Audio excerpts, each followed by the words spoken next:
और सर यहाँ तक कि मेरी पत्नी सर मेरी जान लेना चाहती हैं। अब आलोक के सामने दो ऐसे रास्ते आ खड़े हुए हैं कि वो अपनी बेटियों को कैसे पालें और अपने परिवार को कैसे संभालें। क्या होमगार्ड डीजी इस वर्दीधारी के ऊपर कोई कार्रवाई करेंगे? तो वे सर कमांडेंट है, उन्हीं के साथ उनका अवैध संबंध है। मैंने सर उनको 22 फरवरी को रंगे हाथ अपने आवास को पकड़ लिया। अब देखना होगा कि क्या स्थानांतरणवाद से मनीष दुबे के काले कर्मों पर पर्दा डाल दिया जाएगा।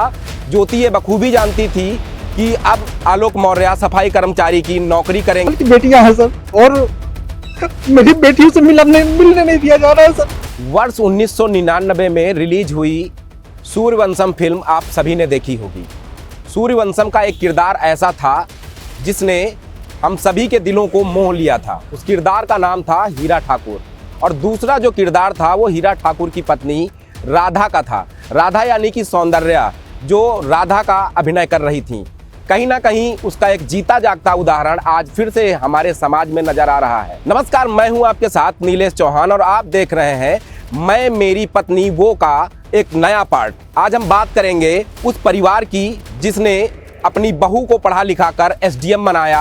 आज हम बात करेंगे उस पति की जिसने मेहनत की, मजदूरी की और अपनी पत्नी को पढ़ा लिखा कर एसडीएम बनाया, लेकिन आज वो पति दो राहे पर आकर खड़ा हुआ है। जी, हम बात कर रहे हैं प्रतापगढ़ के रहने वाले आलोक मौर्य की और उनकी पत्नी ज्योति मौर्य की, जो वर्तमान समय में बरेली में तैनात है और ज्योति मौर्य एसडीएम है। इस पूरी कहानी की शुरुआत वर्ष 2008 से होती है, जब आलोक मौर्य के जो मामा हैं उनके कार्यक्रम में ज्योति मौर्य से आलोक मौर्य की मुलाकात होती है। ये मुलाकात धीरे धीरे दोस्ती में बदलती है और दोस्ती कम मोहब्बत में बदल जाती है, दोनों को पता नहीं चलता है। उसी दौरान एक मोबाइल कंपनी एक स्कीम लेकर आती है कि एक ही कंपनी के अगर दो व्यक्ति सिम इस्तेमाल करते हैं तो कॉलिंग एकदम फ्री होगी। फिर क्या था, ज्योति मौर्य और आलोक की मोहब्बत परवान चढ़ने लगी। इसी बीच 2009 में आलोक मौर्य ने दो परीक्षाएं दी। पहली परीक्षा पंचायत विकास अधिकारी की दी और दूसरी परीक्षा सफाई कर्मचारी की दी। हालांकि पंचायत विकास अधिकारी के परीक्षा में आलोक पास नहीं हो सके, जिसकी जानकारी उन्होंने ज्योति को भी दी थी। ज्योति ये बखूबी जानती थी कि अब आलोक मौर्य सफाई कर्मचारी की नौकरी करेंगे, क्योंकि परिवार की हालत उस समय ठीक नहीं थी। इसी बीच आलोक मौर्य सफाई कर्मचारी की नौकरी ज्वाइन करते हैं और ज्योति मौर्य से लगातार बातचीत उनकी जारी रहती है। ज्योति मौर्य आलोक मौर्य से कहती हैं कि अगर परिवार के लोगों को, रिश्तेदारों को ये बात बताई जाएगी कि वह सफाई कर्मचारी की नौकरी करते हैं तो लोग शादी के लिए मना कर देंगे। ज्योति मौर्य ने अपने पूरे रिश्तेदारी में ये ताना बाना बुना कि आलोक मौर्य एक अधिकारी हैं। फिर क्या था, वर्ष 2010 आते आते दोनों की मोहब्बत परवान चढ़ी और बात शादी विवाह तक पहुंची। दोनों के परिवार राजी हुए और शादी हो गई। उस समय अगर हम बात करें आलोक के परिवार की, तो आलोक के परिवार ने बड़े धूमधाम के साथ विवाह कराया। आलोक की अगर हम माने तो आलोक का कहना है कि दहेज के रूप में महज 5,000 रुपये ही ज्योति के परिवार ने आलोक के परिवार को दिए थे।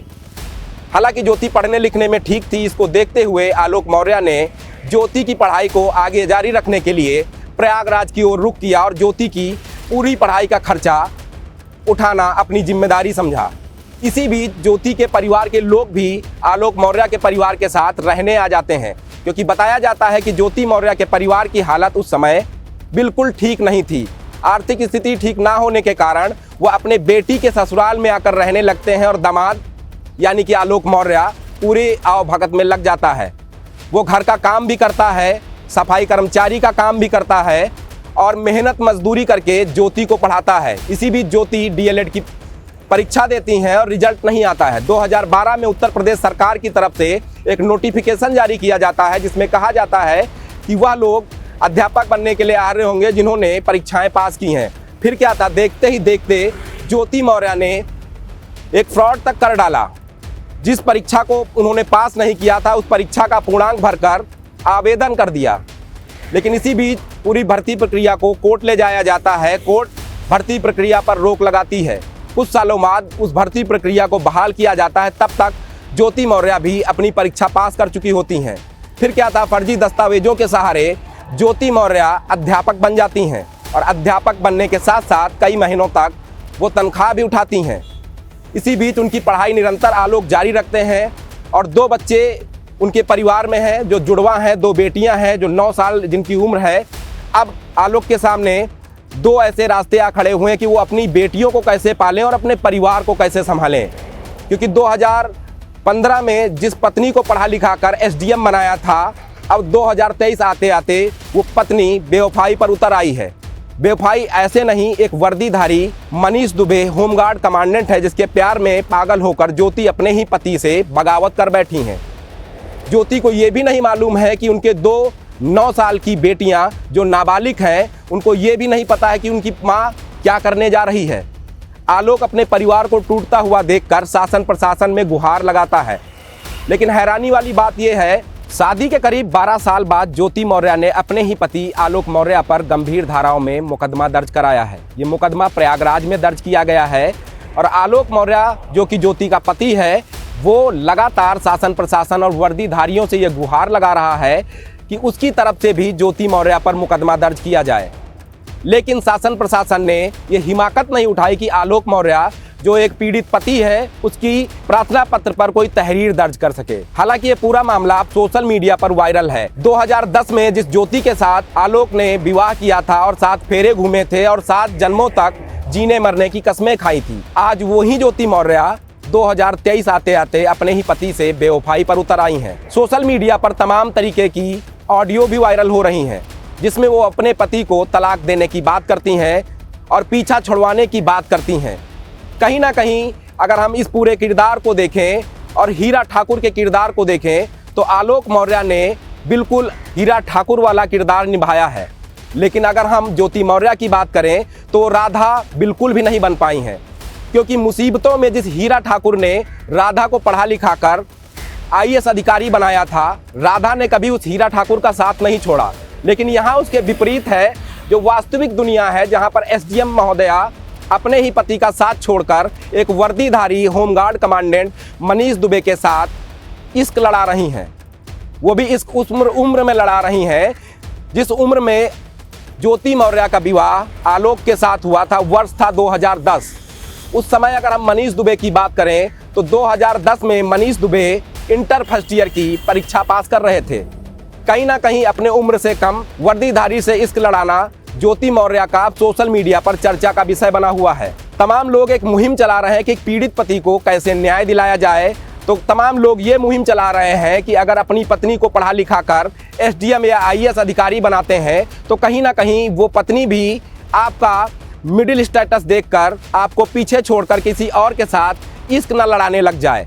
तो फिलहाल ये पूरा मामला सोशल मीडिया पर चर्चा का विषय बना हुआ है। वहीं अगर हम दूसरी ओर होमगार्ड कमांडेंट मनीष दुबे की बात करें, जो कि ज्योति का प्रेमी है, उसका एक और मामला निकलकर सामने आया है। मनीष दुबे के ऊपर कई महिलाओं ने यौन शोषण और प्रताड़ित करने के आरोप लगाए हैं, जो कि होमगार्ड विभाग में कार्यरत हैं। ऐसी ही एक होमगार्ड की जवान जो कि अमरोहा की रहने वाली है, उसने भी मुख्यमंत्री और होमगार्ड डीजी से पत्र लिखकर ये न्याय की गुहार लगाई है कि रात के समय में मनीष दुबे उसको कमरे में बुलाने की बात करते हैं। जब वो होमगार्ड महिला जवान मना करती है तो उसकी बर्खास्तगी की कार्रवाई भी होती है। कहीं ना कहीं महिलाओं के साथ प्रताड़ित करने वाला ये वर्दीधारी आखिर कब तक शासन प्रशासन की नज़रों में धूल झोंकता रहेगा? क्या होमगार्ड डीजी इस वर्दीधारी के ऊपर कोई कार्रवाई करेंगे, जिसकी शिकार उसकी अपनी पत्नी तनु भी है? तनु की बात करें तो तनु पराशर ने भी तमाम सपने देखे थे कि एक होमगार्ड कमांडेंट से उसकी विवाह हो रहा है और विवाह करने के साथ साथ अब जीवन सुखमय व्यतीत होगा। लेकिन उनकी पत्नी को भी नहीं मालूम था कि आने वाले समय में जिस पति को वो अपना प्रभु समझ बैठी हैं, आने वाले समय में वो उनसे दगाबाजी करेगा और कोर्ट तक जाएगा। मामला मनीष दुबे फैमिली कोर्ट ले जा चुके हैं और अपनी पत्नी को तलाक देने की अर्जी फैमिली कोर्ट लखनऊ में डाली गई है। अब देखना होगा, जब ये पूरा मामला सोशल मीडिया पर वर्तमान समय में चर्चा का विषय बना हुआ है, तो दूसरी ओर एक के बाद एक तमाम गंभीर आरोप मनीष दुबे के ऊपर लग रहे हैं। अब देखना होगा कि क्या स्थानांतरणवाद से मनीष दुबे के काले कर्मों पर पर्दा डाल दिया जाएगा या फिर आने वाले समय में मनीष दुबे के ऊपर कोई बड़ी कार्रवाई की जाएगी। क्योंकि एक बड़ा मामला है, एक वो परिवार है जो टूट रहा है, दूसरा वो परिवार है जो कोर्ट कचहरी के चक्कर लगा रहा है। इन सब के बीच में ज्योति की वो 2 जुड़वा बेटियां जो महज 9 साल की हैं, उनका क्या कसूर है, उनका भविष्य कैसा होगा, ये सभी को सोचकर डर लग रहा है।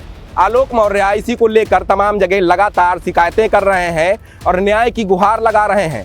इतना ही नहीं, अपनी पत्नी का प्रेम प्रसंग किसी और व्यक्ति के साथ चल रहा है, ये जानने के बावजूद भी मनीष दुबे और अपनी पत्नी के सामने आलोक मौर्य गिड़गिड़ाता रहा, अपने बच्चों के भविष्य को लेकर जगाता रहा। लेकिन प्यार के पागलपन में एसडीएम महोदया ऐसी पागल हुई हैं कि अपने परिवार की जरा सी भी चिंता नहीं है। वर्तमान समय में अगर हम बात करें तो ज्योति मौर्य के व्हाट्सएप स्टेटस देखकर ये अंदाजा लगाया जा सकता है कि सारी दुनिया एक तरफ हो जाए लेकिन वो अपने प्रेमी को नहीं छोड़ने वाली हैं। तो ऐसे में अब देखना होगा कि पुलिस प्रशासन और उत्तर प्रदेश सरकार के जो जिम्मेदार अधिकारी हैं, इन दोनों अधिकारियों के ऊपर किस तरीके से कार्रवाई करते हैं।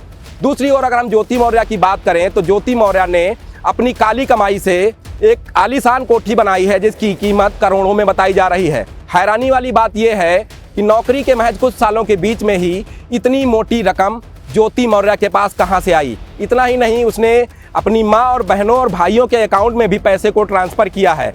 अगर उन खातों की जांच हो तो जाहिर सी बात है तमाम काला चिट्ठा खुलकर सामने आएगा। उसके अलावा ज्योति मौर्य ने अपने घूसखोरी का बही खाता तैयार किया है, उस बही खाते ने तमाम पोल खोली है कि किस तरीके से किन किन लोगों से ज्योति मौर्य की हर महीने वसूली चलती है। ये तमाम मामला सोशल मीडिया पर लगातार वायरल है और एक मुहिम जैसी चलाई जा रही है कि ज्योति मौर्य और मनीष दुबे के ऊपर कठोर कार्रवाई करके उत्तर प्रदेश सरकार एक संदेश देने का काम करे। अब देखना होगा कि उत्तर प्रदेश सरकार की तरफ से इन दोनों अधिकारियों को लेकर क्या ठोस कदम उठाए जाते हैं।